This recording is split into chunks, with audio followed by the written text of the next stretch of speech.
समीचीन विकल्पों का सम्यक समाधान। सुनिए परम पूज्य श्रमण श्री सुप्रभ सागर जी महाराज के मुखारबिंद से YouTube चैनल सुप्रभ उवाच पर शुभाशीष परम पूज्य श्रमणाचार्य 108 श्री विशुद्ध सागर जी महाराज। सानिध्य श्रमण सुप्रभ सागर जी महाराज, श्रमण प्रणत सागर जी महाराज। पुणे आर्जक श्री रविंद्र जयश्री, कुमारी परिणा गहाणकर अमरावती, 100 मोक्षता राजस डोन गावकर औरंगाबाद। ओम नमः सिद्धेभ्य। नमो नमः सत्वेतंकराय वीराय भव्याम्बुजभास्कराय अनंतलोकाय सुरार्चिताय देवादिदेवाय नमो जिनाय देवादिदेवाय नमो जिनाय। पंच परमेष्टि भगवान की परम पूज्य आचार्य भगवंत गणाचार्य श्री विराग सागर जी महाराज की, परम पूज्य पट्टाचार्य गुरुवर श्री विशुद्ध सागर जी महाराज जी की, परम पूज्य मुनि श्री प्रसम सागर जी सुप्रभ सागर जी महाराज जी की। समीचीन विकल्पों का सम्यक समाधान। सम्यक ज्ञान की वह अलौकिक विधा जो हमारे जीवन को सम्यक ज्ञान रूपी ज्योति से ज्योतित करते हुए हमारे कल्याण का पथ प्रशस्त कराने वाली है। क्योंकि जहाँ विकल्प है वहाँ अज्ञान है, और अज्ञान ही संसार में सबसे बड़ा दुख है। उस अज्ञान की निवृत्ति का एकमात्र उपाय मन के उठते विकल्प को समीचीनता के साथ उसका सम्यक रूप से समाधान प्राप्त करना। परम पूज्य आचार्य भगवंत गुरुवर विशुद्ध सागर जी महाराज के मंगल सुभाषित से परम पूज्य मुनि श्री सुप्रभ सागर जी महाराज द्वारा आपको वह अनूठी विधा प्रदान की जा रही है। जो अपना विकल्प भेजें और उसका सम्यक समाधान प्राप्त करने का पुरुषार्थ करें। प्रारंभ करते हैं आज का सम्यक समाधान। और आज के पहले विकल्प के लिए आष्टा मध्य प्रदेश से डॉक्टर मगन जैन, श्रीमती चंदा जैन महाराज श्री के चरणों में बारंबार नमोस्तु निवेदित करते हुए अपना समीचीन प्रश्न रख रहे हैं कि महाराज जी, देशघाती सम्यक प्रकृति के उदय से वेदक सम्यक्त होता है, अस्तु देशघाती सम्यक्त प्रकृति का स्वरूप एवं जीव के उस समय आत्म परिणाम कैसे होते हैं? यह प्रकृति कितने समय तक सम्यक को सुरक्षित रख सकती है? हमारे समीचीन विकल्प का सम्यक समाधान करने की कृपा करें। नमोस्तु महाराज जी, नमोस्तु। ओम नमः सिद्धेभ्य। परम पूज्य आचार्य भगवान गुरुवर विशुद्ध सागर जी महाराज की, परम पूज्य श्रमण मुनि प्रशम सागर जी महाराज की,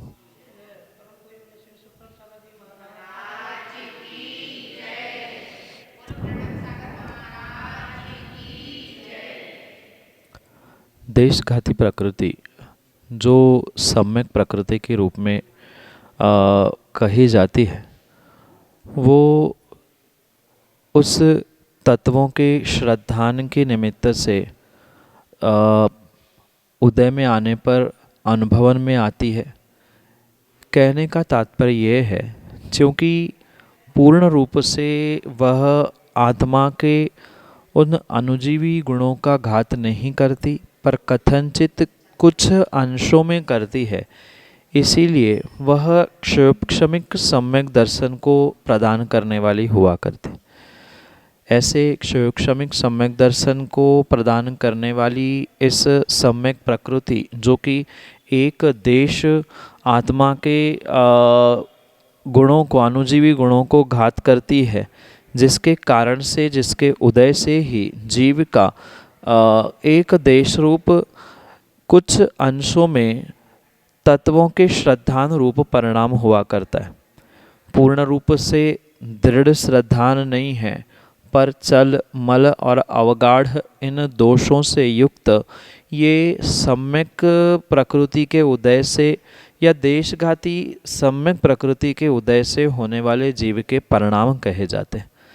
क्योंकि परिणामों का अन्य कोई परिमाण नहीं है, उसका कोई यूनिट नहीं है, पर सामान्य रूप से इतना ही उसके विषय में कहा जा सकता है कि तत्वों का जो श्रद्धान है, जिसमें अभी दृढ़ता पूर्ण रूप से नहीं है पर चल मल अवगाढ़ता है, ये जो तीन दोष सम्यक के कहे जाते हैं या वेदक सम्यक के कहे जाते हैं, इसके पीछे का कारण ही यही है कि अभी यहाँ श्रद्धान की दृढ़ता पूर्ण नहीं है, पर श्रद्धान की दृढ़ता पूर्ण नहीं होने पर भी वहाँ श्रद्धान है, उसमें दोष तीन चलमल अवगाढ़ रूपी उदय में आने की संभावना होती है कुछ समय के लिए, और इसी कारण से इसे वेदन करने की अपेक्षा से, अनुभवन करने की अपेक्षा से उसे वेदक सम्यक के रूप में कहा जाता है।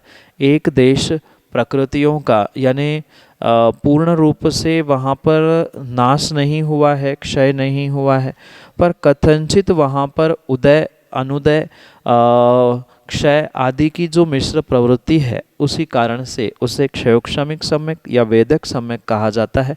उसमें तेरा मेरा अपना पराया ऐसा उन प्रतिमा आदि को देखकर, वेदी देवशास्त्र गुरु देखकर परिणाम होना, उसके अलावा कभी भी छूटने की संभावना होना, ऐसे रूप अवगाढ़ दोष कहा जाता है। इसके अलावा भी जो शांतिनाथ भगवान शांति देते हैं, शीतलनाथ भगवान शीतलता देते हैं, ऐसे जो परिणाम हैं, ऐसे परिणाम ही चलमल अगाढ़ रूप होने से सम्यक प्रकृति के समय पे या वेदक सम्यक के उदय के समय में ये व्यवस्था वहाँ पर बनी देखने में मिलती है। यही आपके लिए सम्यक समाधान। सुरेखा वाड़ले वासिम महाराष्ट्र से महाराज जी के चरणों में बारंबार नमोस्तु करते हुए अपना प्रश्न रख रहे हैं कि महाराज जी, किसी ने नकली आर्टिफिशियल दांत लगवाया हो तो क्या वह मुनिराज को आहार दे सकते हैं, एवं आगम में के अनुसार यह सही है क्या? हमारे समीचीन विकल्प का सम्यक समाधान करने की अनुकंपा करें। नमोस्तु महाराज जी, नमोस्तु। मुनिराजों को आहार देते समय या अभिषेक पूजन आदि के समय में श्रावक और श्राविकाओं को अपने पूर्ण रूप से शरीर की, वस्त्रों की शुद्धि करना परम आवश्यक है, शुद्धि रखना परम आवश्यक। जैसे आहार में भी कहा जाता है मन शुद्धि, वचन शुद्धि, काय शुद्धि, आहार जल शुद्धि, तो वहाँ आहार जल की शुद्धि के साथ साथ मन की, वचन की, शरीर की भी शुद्धि और वस्त्रों की भी शुद्धि अनिवार्य हो। तो वहाँ जो भी एक्स्ट्रा द्रव्य अशुद्ध रूप से अगर शरीर में जुड़ा हुआ है, जैसे कई सारे श्रावकों के नकली बाल लगाने की, विग आदि लगाने की व्यवस्था वर्तमान में देखने के लिए मिलती है। दांत नहीं है तो दांत लगाए भी जाते हैं, कृत्रिम रूप से वह बनाए कैसे जाते हैं उस पर बहुत बड़ा प्रश्न चिन्ह है।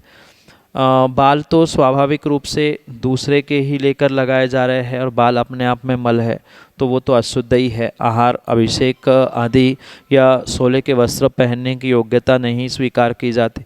रही बात दांत की, तो दांत भी कैसे बनाए जा रहे हैं नकली, बहुत सारे केमिकल से बनाते हैं, बहुत सारे हड्डी की पाउडर आदि से भी बनाते हैं। तो बनाए कैसे जा रहे हैं उस पर डिपेंड करता है कि वो आहार दे सकता है या अभिषेक आदि कर सकता है। अगर अशुद्ध द्रव्यों से बनाए हुए दांत या नकली दांत बनते समय किसी के दूसरे के निकाले दांत आदि भी लगाए जा रहे हैं तो वो अशुद्ध ही है, उसकी शुद्धि नहीं स्वीकार की जा सकती।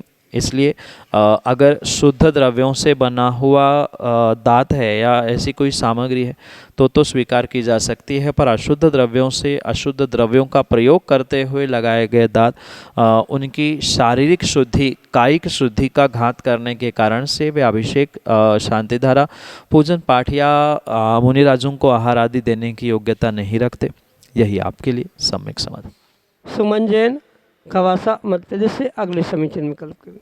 नमोस्तु महाराज जी, आए हुए कर्मों का क्षय कैसे किया जाए? जो कर्मबंध पूर्व में जीव ने किए हैं उसको अनेक प्रकार से निर्जीर्ण किया जा सकता है। उसमें से मुख्य बात तो यही है कि उनको उदय में लाकर निर्जीर्ण कर लेना, जो कि सामान्य रूप से सभी जीवों के साथ देखने के लिए मिलता है। जैसे आचार्य भगवंतों ने सविपाक निर्जरा के रूप में कहा, उदय में आकर नष्ट हो जाना, ये सविपाक निर्जरा है। विपाक का ही अर्थ अनुभवन में आना है, उदय में आना है। और उदय में आया, कोई किसी व्यक्ति ने पाप किया या पुण्य भी किया, वह कर्म उदय में आया। उदय में आया यानी वो द्रव्य जो सत्ता में था, पुनः पुद्गल परमाणु रूप जीव के आत्मा के प्रदेशों में चिपका हुआ, वह जैसे ही अनुभवन में आया, उदय में आया, वह निर्जीर्ण हो गया, निकल के समाप्त हो गया। दूसरा तरीका उसे बुद्धिपूर्वक उदय में लाया जाना, जिसे अविपाक निर्जरा के रूप में कहा जाता है। विशेष रूप से तपस्या करना, धर्म ध्यान आदि को प्राप्त होना, इसके माध्यम से जो भविष्य में यानी आने वाले कई वर्षों बाद, कई भवों बाद कर्म जो उदय में आने वाले थे, वह पहले ही उदय में लाना, इसे अविपाक निर्जरा कहा जाता है। जैसे डाली पे लगा हुआ कच्चा आम तोड़ लेना, उसे पाल आदि में रखकर या किसी साधनों में रखकर पकवाना और फिर उसे ग्रहण कर लेना, ये एक प्रक्रिया होती है। या आम पर पेड़ पर ही पककर फिर उसे तोड़कर खाना, ये एक प्रक्रिया होती है।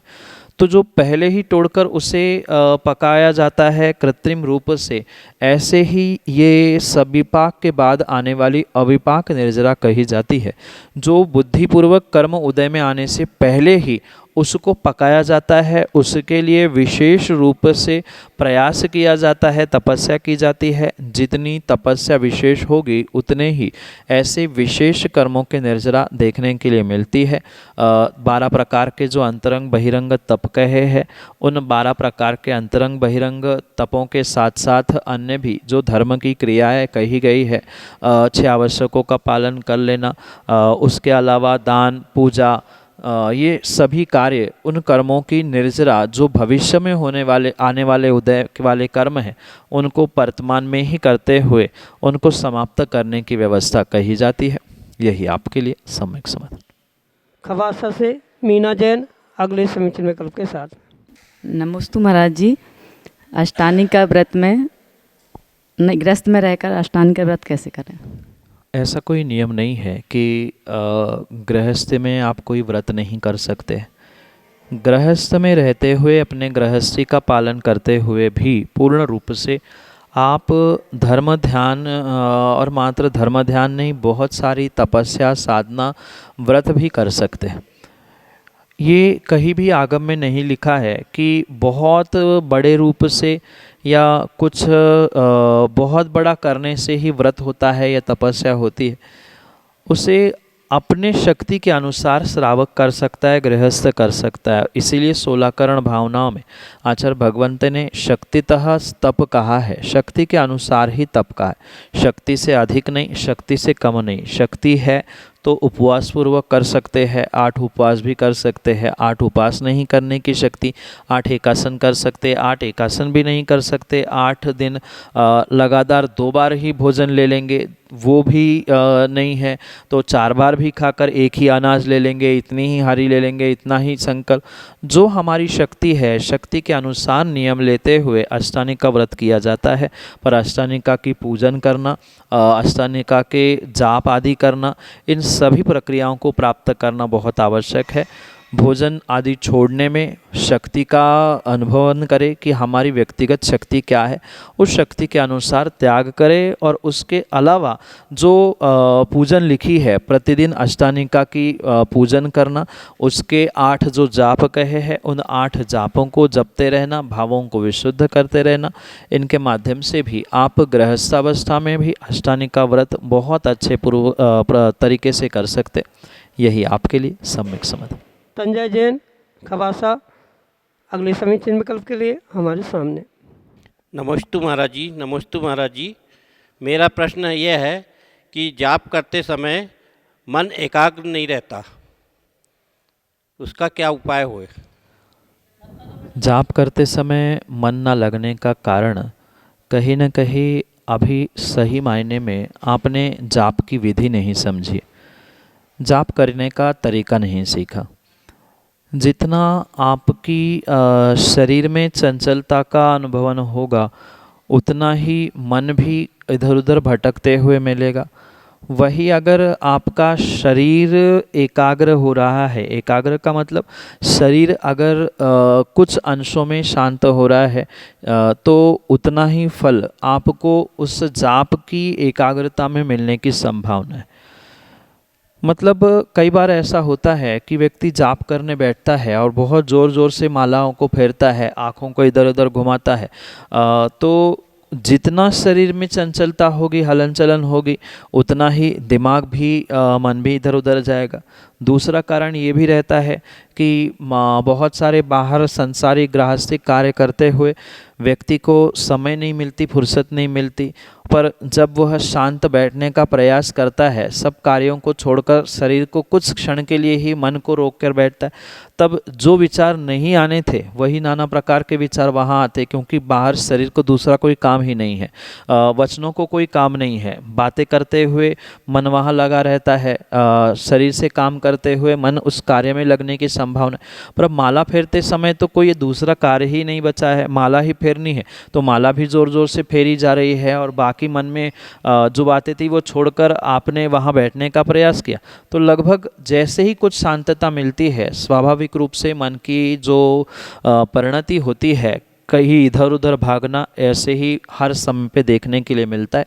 इसी कारण से मन एकाग्र नहीं होता। मन को एकाग्र करने के लिए आपको जो जाप आप कर रहे हैं उस जाप के अर्थ तक पहुंचना या उसके अभिप्राय तक पहुंचना, ये क्यों की जा रही है उसके उद्देश्य तक पहुंचना आदि बहुत सारे कार्य हो सकते हैं। जैसे नमो अरिहंताणम ही आप पढ़ रहे हैं, तो नमो अरिहंताणम पढ़ते समय नमो अरिहंताणम मतलब जो अरिहंत परमेश जी है उनको नमस्कार तो कर रहे हैं, पर वो अरिहंत है कैसे, उन अरिहंतों का स्वरूप कैसे है, उनके वो 46 गुण कैसे होते हैं आदि आदि का चिंतन करते हुए अगर मन को उस मंत्रों में लगाने का प्रयास किया जाएगा तो स्वाभाविक रूप से कुछ समय बाद मन एकाग्र होगा। पहले ही दिन मन एकाग्र हो जाए ऐसा संभव नहीं है। कुछ अंशों में मन एकाग्र होते हुए उसके अर्थों को समझने का प्रयास करेंगे तो पक्का है आने वाले समय में पूरे जाप, पूरे पाठ आदि में आपका मन लगने की संभावना है और विशेष कर्मों की निर्जरा भी वहाँ संभव है।